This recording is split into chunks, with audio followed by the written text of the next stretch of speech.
주시고 이렇게 기도의 자리로 나오게 하심을 주님 감사드립니다.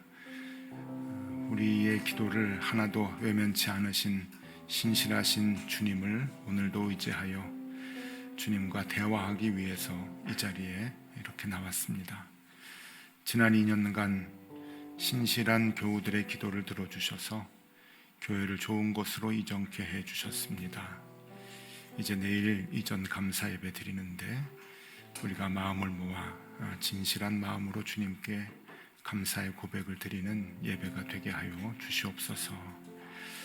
또한 지난 120일간 이 사회가 극심한 혼란 속에 있었지만 신실한 자들의 기도를 들어주셔서 이 나라가 안정을 되찾아가게 하심을 감사드립니다. 주님, 신실한 자들의 기도가 이 땅에서 끊이지 않게 하여 주시고 그 기도로 교회가 살아나고 이 사회가 회복되게 하여 주시옵소서. 특별히 오늘은 우리 사회의 안정을 위해 기도합니다. 우리 사회가 평안을 되찾기 위해서 많은 것들이 바뀌어야 하겠지만 가장 중요한 것은 우리 하나님의 다스림이십니다. 하나님의 공의와 정의로 또 약하고 가난한 자를 품에 안으시는 하나님의 긍휼의 마음으로 주님 이 땅을 다스려 주시옵소서. 하나님의 그 마음이 사람들의 상식이 되고 기준이 되는 이 나라가 되기를 간절히 소망합니다. 하나님 그런 나라를 주님께서 만들어 주시옵소서. 그리고 하나님의 그 마음을 품은 사람들이 이 사회를 이끌어 나갈 수 있도록 인도하여 주시옵소서. 주님, 이제는 교회를 위해서 더 기도해야 될 때라 생각됩니다. 우리의 신앙이 많이 뒤틀려서 그리스도인들이 오히려 더 많이 가지려고 하고 또 그것을 넘어 남의 것을 빼앗으려까지 합니다. 남들의 생각과 남들의 마음을 빼앗으려 과격한 폭력까지 서슴지 않고 있었습니다. 교회가 부끄러움을 잊은 지 이미 오래고 하나님의 진노의 채찍을 보지 못한 지 이미 오래입니다. 교회가 사회에 평안을 주지 못하고 오히려 혼탁하게 만드는 이 시대에 주님, 우리가 교회를 다시 세워나가게 하여 주시옵소서. 그 책임과 의무를 우리에게 맡기신 줄로 믿사오니 두렵고 떨리는 마음으로 하루하루 살아가게 하여 주시옵소서. 가짜 복음을 믿는 가짜의 무리들을 속히 멸하여 주시고 신실한 자들의 신실한 교회들을 주님께서 세워주시고 사용하여 주시옵소서. 주님, 우리 교회는 작고 힘이 없는 신앙의 공동체이지만 우리가 있는 모든 곳에서 그리스도인답게 그리스도인으로 살기를 원합니다. 그 믿음을 우리에게 주시고 그 열정과 열심을 우리에게 허락하여 주시옵소서. 그래서 우리가 사는 모든 곳에서 단 한 사람에게라도 그리스도의 향기를 전하는 그러한 주님의 제자가 다 되게 하여 주시옵소서. 하나님, 오늘도 우리가 주님의 말씀을 펴니다. 교회를 살리는 비결이 또 우리를 살리는 비결이 말씀 속에 있음을 믿습니다. 하나님, 주님의 말씀을 잘 듣고 따르고 읽고 그 말씀대로 살아가게 하여 주시옵소서. 예수 그리스도 이름으로 기도드리옵나이다. 아멘.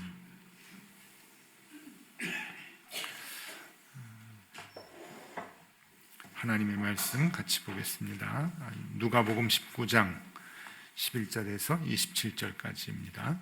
누가복음 19장 11절에서 27절까지 우리 한 절씩 교독하겠습니다. 제가 먼저 봅니다. 그들이 이 말씀을 듣고 있을 때에 비유를 더하여 말씀하시니 이는 자기가 예루살렘에 가까이 오셨고 그들은 하나님의 나라가 당장에 나타날 줄로 생각함이더라. 이르시되 어떤 귀인이 왕위를 받아가지고 오려고 먼 나라로 갈 때에 그 종 열을 불러 은화 10문화를 주며 이르되 내가 돌아올 때까지 장사하라 하니라. 그런데 그 백성이 그를 미워하여 사자를 뒤로 보내어 이르되 우리는 이 사람이 우리의 왕됨을 원하지 아니하나이다 하였더라. 귀인이 왕위를 받아가지고 돌아와서 은화를 준 종들이 각각 어떻게 장사하였는지를 알고자 하여 그들을 부르니 그 첫째가 나와 이르되 주인이여 당신의 한 문화로 10문화를 남겼나이다. 주인이 이르되 잘하였다. 착한 종이여 내가 지극히 작은 것에 충성하였으니 10고을 권세를 차지하라 하고 그 둘째가 와서 이르되 주인이여 당신의 한 문화로 5문화를 만들었나이다. 주인이 그에게도 이르되 너도 5고을을 차지하라 하고 또 한 사람이 와서 이르되 주인이여 보소서 당신의 한 문화가 여기 있나이다. 내가 수건으로 쌓아 두었나이다. 이는 당신이 엄한 사람인 것을 내가 무서워함이라. 당신은 두지 않은 것을 취하고 심지 않은 것을 거두나이다. 주인이 이르되 악한 종아 내가 내 말로 너를 심판하노니 너는 내가 두지 않은 것을 취하고 심지 않은 것을 거두는 엄한 사람인 줄로 알았느냐. 그러면 어찌하여 내 돈을 은행에 맡기지 아니하였느냐. 그리하였으면 내가 와서 그 이자와 함께 그 돈을 찾았으리라 하고 곁에 섰는 자들에게 이르되 그 한 문화를 빼앗아 10문화 있는 자에게 주라 하니 그들이 이르되 주여 그에게 이미 10문화가 있나이다. 주인이 이르되 내가 너희에게 말하노니 무릇 있는 자는 받겠고 없는 자는 그 있는 것도 빼앗기리라. 함께 봅니다. 그리고 내가 왕됨을 원하지 아니하던 저 원수들을 이리로 끌어다가 내 앞에서 죽이라 하였느니라. 아멘. 네, 마지막이 이상합니다. 내 앞에서 죽이라. 잘 지내셨죠? 네. 자, 오늘은 그 10문화의 비유인데요. 달란트 비유하고 굉장히 유사합니다. 마태복음에 나오는 달란트의 비유와 유사해서 많은 사람들이 이렇게 얘기를 해요. 예수님이 같은 얘기를 했는데 마태와 누가가 각각 다르게 그렇게 이제 설명을 했노라고 이제 얘기를 하는데 저는 이렇게 아무리 봐도 이게 다른 얘기 같아요. 그러니까 예수님이 같은 방식으로 비유를 말씀을 하셨지만 상황이 완전히 다른 그 상황에서 말씀을 하셨기 때문에 다른 이제 말씀이다, 다른 교훈이다라고 생각을 하는데 그 이유 중에 하나가 이게 삭개오의 사건 바로 다음에 나옵니다. 우리 어제 본문이 삭개오 본문이거든요. 그리고 장수로 보면은 누가복음 19장에 이제 같이 나오는 거예요. 오늘 읽은 본문 11절 맨 처음에 보면은 그들이 이 말씀을 듣고 있을 때에 이제 그렇게 나오거든요. 그러니까 이게 그들이 무슨 말씀을 듣냐면은 삭개오의 상황에서 예수님이 교훈을 말씀을 하시는 그 말씀을 듣고 있던 때라고 하는 거죠. 누가복음 19장 9절과 10절, 그러니까 어제 본문 말씀 맨 끝에 9절과 10절 말씀을 읽어드리면 예수께서 이르시되 오늘 구원이 이 집에 이르렀으니 이 사람도 아브라함의 자손이미로다. 인자가 온 것은 잃어버린 자를 찾아 구원하려 함이니라. 그러니까 이 이야기를 이제 예수님이 하신 거예요. 그 삭개오의 상황을 보고 있었던 사람들에게 그때의 상황이 조금 안 좋았다고 생각하나 보죠. 그래서 더 비유로 이제 가르쳐 주시는 겁니다. 상황이 왜 안 좋았을까요? 이게 그 누가복음 15장에 나오는 탕자의 비유하고 똑같은 거예요. 둘째 아들이 자기 몫을 챙겨가지고 갔다가 이제 다시 쫄딱 망해가지고 아버지에게로 왔잖아요. 근데 그 아버지에게로 온 것까지는 이제 좋은데 우리가 자세하게 좀 봐야 될 것은 첫째 아들의 태도입니다. 그러니까 둘째가 이제 못마땅한 거죠. 저 녀석 저거 다 유산까지 자기 다 가지고 가가지고 뭐 탕진하고서는 이제 배고프다고 이렇게 거지가 됐다고 돌아오냐? 그러고서는 이제 탐탁치 않게 생각하는 첫째 아들이 있어요.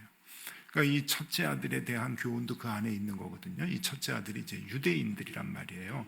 하나님을 잘 믿는다고 생각했던 유대인들에게 이제 책망을 하시는 그런 그 비유의 얘기인데 오늘 똑같은 상황이 이제 벌어지는 거죠.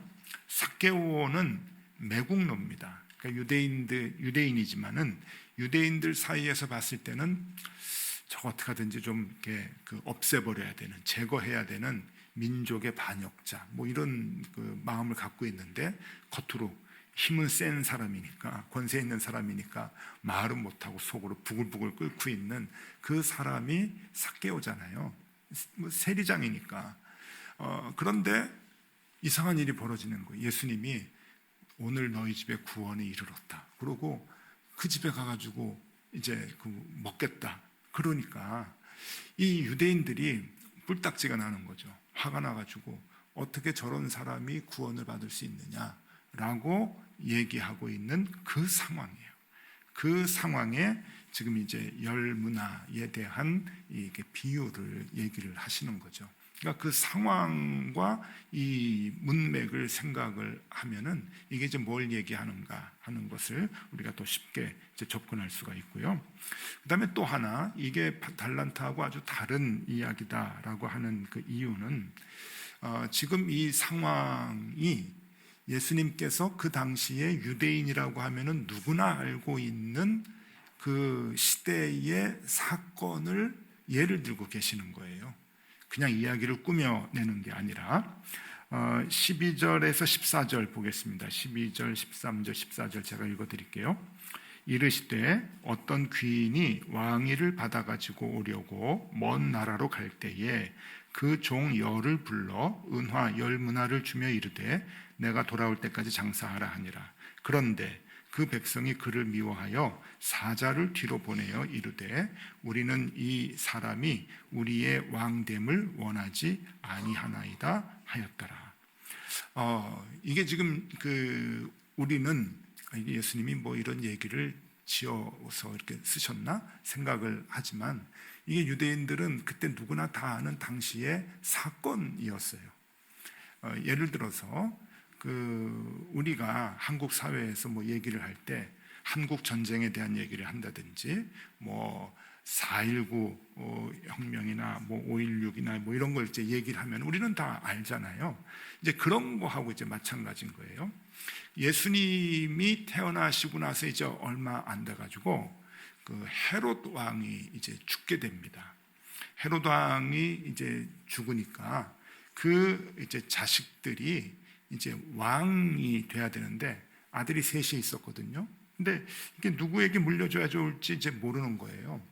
근데 어쨌든 이 왕 자식들에게 이제 나라를 세 개로 잘라가지고 나라를 하나씩 이제 물려주려고 하는데 이제 그것을 그냥 왕이라고 하지 않고 분봉왕이라고 하잖아요. 그 나라를 잘라서.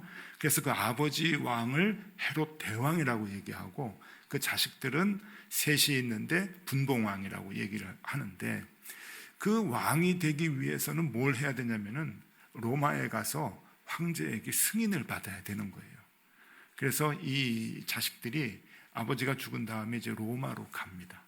이제 로마로 가는데 그 땅 중에 유대 땅을 맡고 있는 아켈라오라고 하는 이 그 왕, 헤롯 아켈라오라고 하는 이 왕이 굉장히 못됐어요.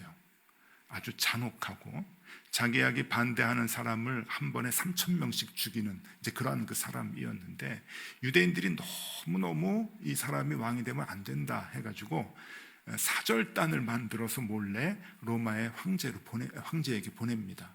왜 보내는가 하면은 이 사람 못된 사람이라서 왕시키면 안 됩니다 라고 하는 것을 이제 보냈어요. 나중에 이제 분봉왕이 돼가지고 돌아왔는데 이제 그걸 알아가지고 또 색출해내가지고 다 처단하는 그러한 그 아주 잔인했던 그 왕이 바로 이제 아킬라오라고 하는 왕인데 마태복음 2장 22절 한번 읽어드릴게요. 마태복음 2장 22절에 그러나 아킬라오가 그 아버지 헤롯을 이어 유대의 임금이 됨을 듣고 거기로 가기를 무서워하더니 꿈에 지시하심을 받아 갈릴리 지방으로 떠나가 이렇게 나와요. 그러니까 애굽에 도망가 있던 이 그 요셉과 마리아가 아기 예수를 데리고 이제 헤롯이 죽었다는 얘기를 듣고 다시 유대 땅으로 돌아오려고 하는데, 이 유대 땅에 아켈라오라고 하는 아주 못된 게, 삼형제 중에 제일 못된 놈이 유대 땅에 이제 왕이 되니까 그쪽으로 안 가고 다른 안티파스라고 하는 아들이 이제 왕이 되는 갈릴리 지역으로 이제 갔다고 하는 거예요. 그래서 지도를 좀 보여드리면은, 저게 이 못된 아켈라오가 밑에 유대 땅, 예루살렘이 있는 유대 땅, 베들레헴 예루살렘이 있는 유대 땅을 다스리게 되고, 그 다음에 안티파스, 우리가 뭐 성경에 안디바라고도 나오는데, 안티파스는 저 갈릴리 지역의 땅을 통치하는 이제 아들이 되고, 그 다음에 그 빌립, 가이사랴 빌립보가 이제 거기 수도죠. 가이사랴 빌립이라고 하는 이 빌립 왕이 저쪽을 이제 또 동쪽을 다스리고 이제 있는 거예요. 그러니까 아켈라오가 있는 유대 땅으로 안 가고 예수님은 이제 갈릴리 지역으로 가서 안전하게 이제 생활을, 이제 성장을 하게 된다고 하는 겁니다. 그래서 이제 이러한 역사적인 상황을 지금 예수님이 얘기를 하면서 유대인들에 대한 그 신앙, 그러니까 그 탕자의 비유로 보면은 그 유대인들 큰아들의 신앙이 잘못됐다, 포용하고 수용해야 되는데 너희들은 왜 그렇게 못됐냐, 아버지의 마음 모르냐 하는 것을 이제 책망을 했듯이, 이제 이 유대인들이 어떻게 신앙생활을 하고 있는가 하는 것과, 더 나아가서 이제 우리에게 어떠한 신앙생활을 해야 하는가라고 하는 것을 얘기해 주고 있습니다. 그래서 그 달란트 비유하고 비교를 한번 좀 해보도록 하겠습니다. 자, 달란트 비유를 보면은요, 제가 표를 좀 그려왔는데, 마태복음 25장에 이제 나오는 비유로 5달란트, 2달란트, 1달란트를 각각 줬어요. 그러니까 차등 지급입니다. 우리가 너무 잘 알죠? 차등 지급인데, 이것은 뭐에 대한 교훈인가 하면은 성도의 신실한 청지기직에 관한 교훈. 그러니까 오늘날로 얘기하면은 우리에게 각각 달란트를 주셔서 서로 다른 삶을 살아가도록 이제 맡기셨잖아요. 근데 어떤 사람은 5달란트를 줬고 어떤 사람들은 1달란트도 줬어요. 근데 우리에게 중요한 것은 뭔가 하면은 최선을 다해서 주님께서 주신 그 탤런트를 갖고 살아가는 것, 그래서 이윤을 남기고 하나님을 기쁘시게 해드리는 것, 이제 그 삶을 우리가 살아야 된다라고 하는 건데, 그러지 못할 경우에, 이윤을 남기지 못하고 땅속에 묻어둔 그 못된 악하고 게으른 종에게 이제 주시는 형벌은 바깥에 쫓아내는 거죠. 그래서 슬피 울며 이를 갈미 있으리라. 그래서 이제 쫓겨난 그러한 그 결과를 우리가 말씀을 통해서 보게 됩니다. 그런데 오늘 열 문화의 비유를 한번 보겠습니다. 열 문화의 비유는 조금 달라요. 열 문화는 10사람에게 한 문화씩 똑같이 줘요. 똑같이. 이게 이제 그 차이가 있는 겁니다. 그래서 완전히 다른 이야기죠. 똑같이 이제 주는데, 이게 무엇을 주는 건가 하면은 우리에게 하나님에 대한 마음, 하나님에 대한 신앙, 하나님에 대한 열정, 그 마음을 주는 거예요. 유대인들이 갖고 있었던 믿음이라고 하는 거죠. 그 믿음은 차등이 없어요. 그러니까 똑같이 주는 거예요. 똑같이 주는데, 이제 그것을 가지고 우리가 그 믿음을 키웠느냐, 그렇지 못했느냐라고 하는 것에 대한 말씀을 주시는 거예요. 그래서 나중에 하나님 나라의 도래와 그 다음에 그랬을 때 방해자들이 받는 심판에 대한 이야기를 하는 거죠. 하나님 나라가 도래했을 때 믿음 생활을 잘 했던 신실한 사람들이 얻는 복과 그러지 못한 사람들이 받게 되는 벌에 대한 것을 이제 열 문화를 통해서 이제 얘기해 주는데, 무서운 게 나오죠. 아까도 얘기했지만 맨 마지막 절에 그 하나님께서 우리에게 주신 믿음, 그 신앙에 대한 그 마음을 우리가 키우지 못했을 경우 죽임을 당하는 거예요. 그 믿음도 빼앗기고, 죽임을 당하는 게 뭐 주인이 임금이 이제 목을 쳐라 그래가지고 죽였겠습니까? 믿음 자체를 활용 못하면 그게 죽는 삶이죠. 그 자체가 그 죽음을 얻는 삶이니까 이건 뭐 자연적으로 오는 거겠죠. 그래서 이제 열 문화의 비유가 달란트 비유하고는 좀 다릅니다. 달란트는 얼마인 줄 아세요? 달란트? 열 문화부터 얘기하면은 문화는 100데나리온이에요. 100데나리온. 그러니까 한 데나리온은 성인 남자의 하루 품삯이거든요. 그러니까 100일치 수입이에요. 그냥 퉁 쳐서 하루에 10만 원이다 그러면 1000만 원인 거예요. 1000만 원. 그게 이제 열 문화의 가치인데, 달란트는 그 데나리온으로 따졌을 때 문화는 100데나리온이 한 문화라 그랬잖아요. 그런데 달란트는 6000데나리온이 한 달란트예요. 그러니까 똑같이 그 계산을 하면은 한 6억 정도 되는 거죠. 그러니까 달란트는 굉장히 차원이 좀 달라요. 그러니까 하나님께서 우리에게 주신 그 각자의 삶의 그 재능들은 어마어마한 가치가 있는 거죠.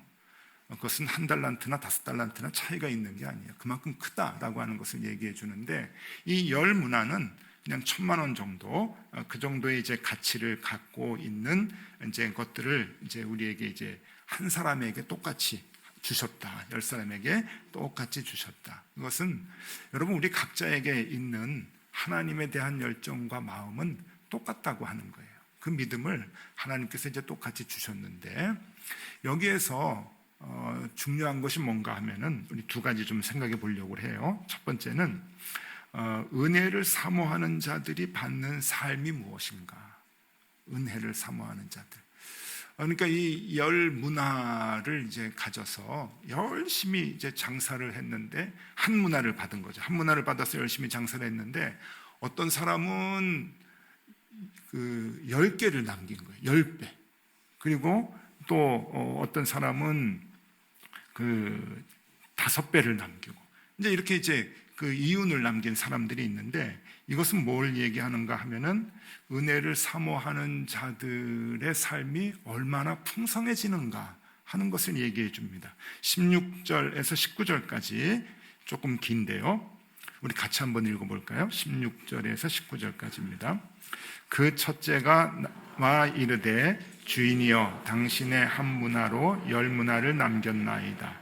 주인이 이르되, 잘하였다 착한 종이여, 내가 지극히 작은 것에 충성하였으니 10고을 권세를 차지하라 하고, 그 둘째가 와서 18절 같이 보겠습니다. 그 둘째가 와서 이르되, 주인이여 당신의 한 문화로 5문화를 만들었나이다. 19절, 주인이 그에게도 이르되 너도 5고을을 차지하라 하고. 자, 이렇게 그 고을 그 이윤을 남겼다. 여러분이 은혜라고 하는 게요, 은혜를 사모하면은 더 큰 은혜를 주세요. 그리고 그 은혜로 살아가는 사람은 권세가 있어요. 맞죠? 권세가 있어요. 영향력도 있고 두려워하지도 않고, 하나님의 은혜, 천지를 창조하신 하나님이 나의 아버지이심을 깨닫고 그 은혜로 살아가는 사람들은 은혜가 더욱더 커지는 거죠. 말씀을 사모하는 사람들에게 말씀의 능력은 더해집니다. 눈덩이 불어나듯이 더해져요. 여러분, 이게 우리는 똑같이 한 문화를 다 받았지만은 이것을 우리가 어떤 마음을 갖고 살아가느냐에 따라서 결과가 달라지는 거예요. 똑같은 믿음이지만 우리가 똑같이 와서 똑같이 예배하고 똑같이 하나님께 기도하고 찬양하고 똑같은 믿음의 생활을 하지만, 사모하는 자들, 열정을 갖고 주님을 따르고 은혜를 사모하고 말씀을 사모하는 자들에게 그 말씀의 은혜와 은혜의 은혜가 점점 더 커져간다라고 하는 것을 여기에서 얘기해 주고 있는 거죠. 반면에 두 번째는 무슨 메시지인가 하면은 은혜를 무시하는 자들이 받는 법인 거예요. 이스라엘의 유대인들이 이제 여기에 속한 거죠. 은혜를 무시하는 자들이 받는 법. 삭개오는 은혜를 사모하는 자가 되었죠. 그래서 자기의 재산을 다 나눠준다고 해도 더 큰 은혜를 받는 거예요. 이게 삭개오가 받은 상이죠. 반면에 그 삭개오에게 축복해 주시는 모습을 보면서 불만을 가졌던 유대인들, 바로 이제 첫째 아들과 같은 이제 유대인들인데, 존재들인데, 그 은혜를 무시하는 자들이 받는 법이 무엇인가 하면은 20절 말씀 보겠습니다. 20절 같이 볼까요? 또 한 사람이 와서 이르되 주인이여 보소서 당신의 한 문화가 여기 있나이다. 내가 수건으로 쌓아두었나이다. 아무것도 하지 않은 거예요. 하나님을 믿는 믿음이 그들에게 있어요. 왜? 문화를 줬어요. 근데 그 문화를 활용하지도 않고 그냥 수건으로 쌓아두고 아무것도 하지 않아서 그냥 주인에게 주는 이제 그러한 그 모습에 이제 이 왕 임금이 이제 열 받는 거죠. 그래서 그가 받는 벌이 무엇인가 하면은 26절에 나옵니다. 26절 이것도 같이 읽어보겠습니다. 주인이 이르되 내가 너희에게 말하노니 무릇 있는 자는 받겠고 없는 자는 그 있는 것도 빼앗기리라. 믿음을 주셨는데, 은혜를 주셨는데 그 은혜가 우리 삶 속에서 활용되지 않고 더 사모하는 마음이 사라질 경우에 우리가 주님이 주셨던 그 은혜조차 다 잃어버리고 살아가게 되는 거죠. 말씀을 주셨지만 그 말씀이 내 삶을 움직이지 못한다고 한다면 그 말씀은 아무 소용이 없어요. 그래서 다 빼앗기고 말죠. 근데 빼앗기는 것까지 있으면 좋게요. 그 다음 절에 보면은 죽는다 그러잖아요. 은혜 뺏기고 말씀 뺏기면 그게 죽는 거예요. 여러분, 은혜로 살지 못하고 말씀이 내 삶을 주관하지 못하면은 그것처럼 힘든 삶이 없습니다. 아마 다 경험하셨을 거예요. 우리가 살아오면서 왔다 갔다 하잖아요. 은혜에 있든지 또 은혜 밖에 있든지 왔다 갔다 하면서 갈등하면서 지금까지 살아오는데 한번 생각해 보시면은요, 은혜와 말씀이 주관하지 못하는 삶은 지옥 같았을 거예요. 굉장히 힘이 듭니다. 왜? 이게 이제 죽음과 같으니까 그런 거죠. 그래서 정말 우리에게 은혜를 사모하고 말씀을 사모하는 그 마음이 있어야 합니다. 어제 11시 무지하게 기다렸죠. 방송 보면은 1시간 전입니다. 30몇 분 전입니다. 막 그러면서 이제 카운트다운을 하는데 제가 11시를 기다리면서 참 많이 회개를 했어요. 어제는 정말 회개를 했어요. 두 가지 면에서 회개를 했는데, 첫 번째 뭘 회개를 했는가 하면은 내가 저렇게 예배의 시간을 카운트다운 하면서 기다리고 있는가, 그 생각이 번쩍 드는, 이거 직업병이죠. 내가 저렇게 한 번이라도 예배의 시간 10분 전이다, 5분 전이다 기대하면서 예배 시간을 기다렸는가. 너무 부끄럽더라고요. 그 다음에 또 하나, 저는 운전하면서 어제 들었는데 문장 하나, 단어 하나 놓치지 않으려고 엄청 애를 썼어요. 근데 저뿐만이 아니고 모든 국민이 그랬을 거예요. 문장 하나, 단어 하나 귀 기울이면서 내가 성경을 볼 때, 말씀을 들을 때 그 마음이 있었나.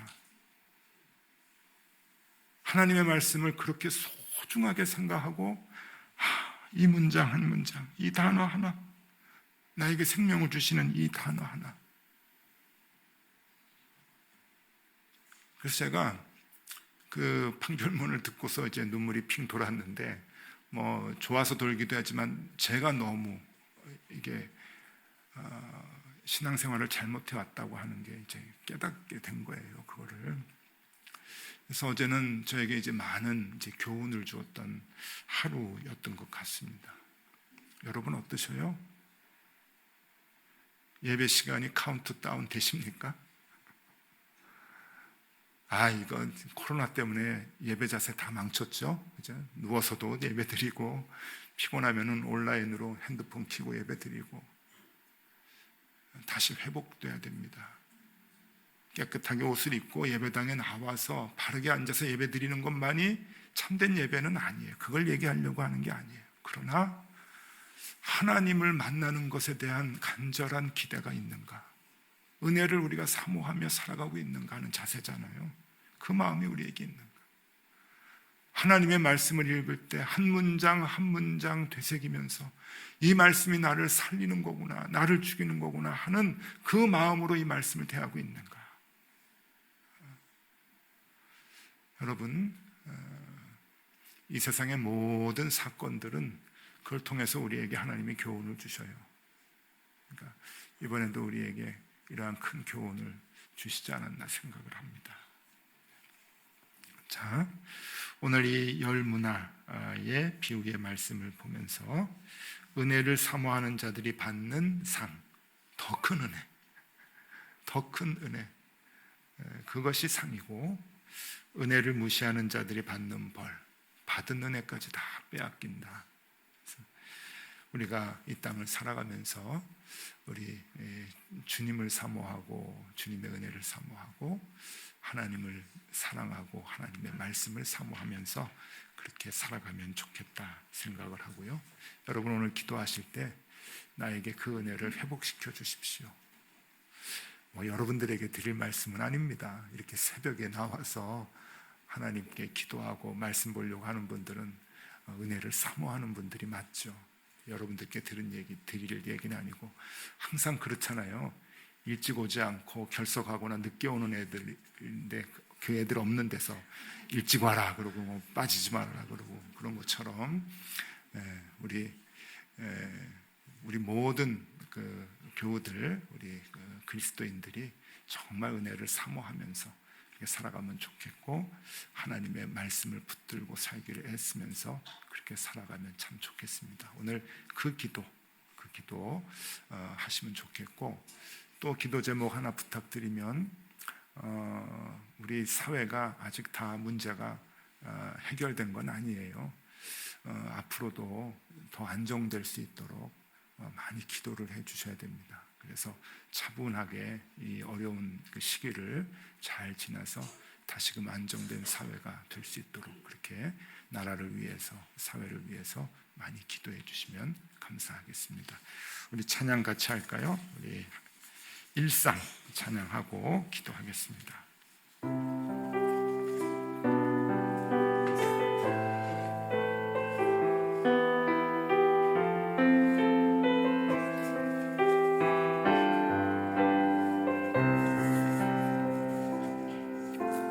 나를 보내사 서게 하신 곳, 가장 귀한 것이 바로 이곳이라. 내게 주신 곳 광야와 같아도 믿음과 소망 가지고 최선을 다하리. 나의 작은 삶 주께 드릴 때 나의 삶을 통해 주 영광 받으리. 내게 맡기신 가장 귀한 이곳, 감사와 순종으로 오늘을 살리라. 나의 일상을 통해 하나님께 영광을, 나의 일상을 통해 생명의 복음을, 나에게 맡기신 이곳, 나를 부르신 곳에 하나님의 나라가 이루어지길 원합니다. 나의 일상을 통해, 나의 일상을 통해 하나님께 영광을, 나의 일상을 통해 생명의 복음을, 내게 맡기신 이곳, 나를 부르신 곳에 하나님의 나라 이루어지길 원합니다.